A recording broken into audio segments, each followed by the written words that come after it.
എല്ലാവർക്കും നമസ്കാരം. ഇന്ന് നമ്മൾ റിവ്യൂ ചെയ്യുന്നത് 2025 ഇറങ്ങിയ ഒരു ജാതി ജാതകം എന്ന സിനിമയാണ്. ഇതൊരു മലയാളം റൊമാൻറ്റിക് കോമഡി സിനിമയാണ്. ഡയറക്റ്റ് ചെയ്തിരിക്കുന്നത് എം മോഹനനാണ്. എഴുതിയിരിക്കുന്നത് രാകേഷ് മന്തോടിയാണ്.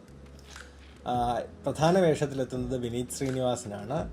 അദ്ദേഹത്തിൻ്റെ കൂടെ ഒരുപാട് അഭിനേത്രികളും അഭിനേതാക്കളും ഒക്കെയുണ്ട്. നിഖില വിമൽ, ബാബു ആൻ്റണി, കയഡ് ലോഹർ, ചിപ്പി ദേവസി, ഇന്ദു തമ്പി, സയനോറ ഫിലിപ്പ്, അങ്ങനെ ഒരുപാട് ആക്ട്രസസ് ഉള്ളൊരു സിനിമയാണിത്. ഒരുപാട് ആക്ട്രസസ് ഉള്ളത് കൊണ്ട് സ്ത്രീ പ്രാതിനിധ്യമുണ്ട്, പക്ഷേ സ്ത്രീ പ്രാധാന്യമുണ്ട് എന്നെനിക്ക് തോന്നുന്നില്ല. ഈ സിനിമ അത്യാവശ്യം കുറച്ച് റിഗ്രസീവ് എന്ന് പറഞ്ഞാൽ പ്രോഗ്രസീവ് എലമെൻറ്റ്സ് ഒക്കെ കാണിക്കാൻ ശ്രമിച്ചിട്ടുണ്ട്. എങ്കിലും ഒരു പഴയ ടൈപ്പ് സിനിമയായിട്ടാണ് എനിക്ക് തോന്നിയത്. It's an attempt at comedy. So comedy cinema ചെയ്യുന്നത് വലിയ മെനക്കെട്ട പരിപാടിയാണ്. അതുകൊണ്ട് തന്നെ ഏത് ടൈപ്പിൽ എപ്പോഴായാലും ഒരാൾ കോമഡി പടം ഒരു വെറൈറ്റി ആയിട്ട് എടുക്കാൻ നോക്കുമ്പോൾ നമ്മളത് അപ്രീഷിയേറ്റ് ചെയ്യണം. ഈവൻ ഇതിന് മുമ്പുണ്ടായിരുന്ന റിവ്യൂ, പൈങ്കിളിയുടെ റിവ്യൂവിനും ഞാൻ പറയാൻ വിട്ടുപോയ ഒരു കാര്യമാണ്, ഇത് attempt is appreciated as long as it's A comedy movie. പക്ഷേ റിസൾട്ട് നോക്കുമ്പം പോരാ എന്ന് വരികയാണെങ്കിൽ പിന്നെ കാര്യമില്ല. ഈ ഒരു ജാതകം ബേസിക്കലി 30-35 വയസ്സുള്ളൊരു ആള് പെണ്ണ് കാണാനും വിവാഹം കഴിക്കാനും അയാളുടെ വളരെ റിഗ്രസീവായിട്ടുള്ള ചിന്താഗതിയിലുള്ള ഒരു പെൺകുട്ടിയെ കണ്ടുപിടിക്കാൻ നോക്കുന്ന ഒരു കഥയാണ്. അതിൽ ആ കഥാപാത്രത്തിന് വരുന്നൊരു വളർച്ചയൊക്കെ കാണിക്കാൻ ശ്രമിച്ചിട്ടുണ്ട്. പക്ഷേ പലയിടത്തും മിസ്സായിപ്പോയൊരു സിനിമ പോലെ എനിക്ക് തോന്നിയത്. പിന്നെ ഒരു പ്രധാന പ്രശ്നം ഈ സിനിമയ്ക്കുള്ളത് ഇതിൻ്റെ ലെങ്താണ്. 2 മണിക്കൂറിന് മുകളിലുണ്ട് ഈ സിനിമ. അത്രയും ലെങ്ത് വേണ്ട ഒരു സിനിമ ആയിരുന്നില്ല ഇത്. കാരണം അതിനുള്ള കോണ്ടന്റ് ഇല്ല. ജസ്റ്റ് ഒരാൾ ഭാര്യയെ കണ്ടുപിടിക്കാൻ ശ്രമിക്കുന്നൊരു 30-35 വയസ്സുള്ളൊരു ചെറുപ്പക്കാരനെന്ന് പറയാൻ പറ്റുമെന്ന് അറിയില്ല, ആ പ്രായത്തിലുള്ള ഒരാളുടെ കഥയാണ്. അയാൾ അതിന് ശ്രമിക്കുകയും അയാളുടെ ചിന്താഗതി വളരെ പഴയ കാല ചിന്താഗതിയൊക്കെയാണ്. അങ്ങനെ തുടങ്ങുന്ന ഒരു സിനിമയാണ്.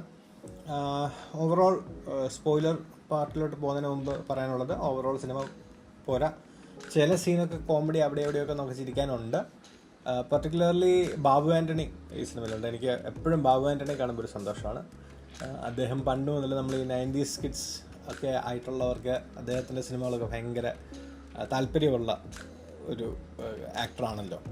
അപ്പം അദ്ദേഹത്തിൻ്റെ ഒരു പ്രസൻസ് ഇതിലുണ്ട്. നല്ല കൊള്ളാം. അദ്ദേഹത്തിൻ്റെ ചില സീൻസും കൊള്ളാം.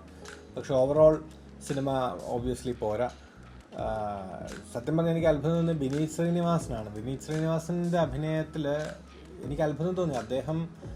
അദ്ദേഹത്തിന് അഭിനയിക്കാൻ അറിയില്ല എന്ന് വരെ നമുക്ക് തോന്നിപ്പോകും. കാരണം അത്രയ്ക്ക് മോശമായിട്ടാണ് അദ്ദേഹത്തെ ഡയറക്റ്റ് ചെയ്തിരിക്കുന്നത്. ഒബ്വിയസ്ലി വിനീത് ശ്രീനിവാസനെ അഭിനയിക്കാൻ വളരെ നല്ലോണം അറിയാം. കാരണം നമ്മളിപ്പം മുകുന്ദനുണ്ണി അസോസിയേറ്റ്സ് ഒക്കെ കാണുമ്പോൾ അറിയാമല്ലോ വിനീത് ശ്രീനിവാസന് എന്തോരം കപ്പാസിറ്റി ഉള്ള നടനാണെന്ന്. പക്ഷേ ഇതിനകത്ത് പോരാ. ഓവറോൾ ഞാൻ റെക്കമെൻഡ് ചെയ്യത്തില്ല ഈ സിനിമ. അല്ല, ടി വിയിലൊക്കെ വന്ന കുറച്ച് സീനൊക്കെ അവിടെ ഇവിടെ ഇരുന്ന് കാണാം എന്നല്ലാതെ വേറെ രീതിയിൽ ഇത് കാണാൻ അത്ര കമ്മിറ്റഡ് ആയിട്ടിരുന്ന് കാണാൻ കൊള്ളില്ല. ഗോയിങ് ടു ദ സ്പോയിലേഴ്സ്, ഇതിനകത്ത് നിഖില വിമലിനെ ഭയങ്കര ഹൈ ആയിട്ട് മാർക്കറ്റ് ചെയ്ത് കാണിച്ചായിരുന്നു. ഷീ ഈസ് ജസ്റ്റ് ലൈക്ക് ഒരു 1, 2, 3 സീനേ ഉള്ളൂ. സീനേ ഉള്ളെന്ന് മാത്രമല്ല, ഒട്ടും റെലവൻ്റ് അല്ലാത്തൊരു കഥാപാത്രമാണ്. ബാക്കി കുറേ ആക്ട്രസസ് ഉണ്ട്, പക്ഷെ ആർക്കും ഒരു പ്രാധാന്യമില്ല. എല്ലാവർക്കും പ്രാതിനിധ്യമുണ്ടെന്നേ ഉള്ളൂ. വിനീത് ശ്രീനിവാസനാണ് ഇത് ലൈക്ക് ഷോൾഡർ ചെയ്യേണ്ടത്.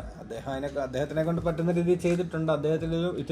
അദ്ദേഹത്തിന് ഇതിലും പറ്റുമായിരുന്നു, പക്ഷേ നല്ല ഡയറക്ഷൻ ആയിരുന്നെങ്കിൽ എന്നെനിക്ക് തോന്നി.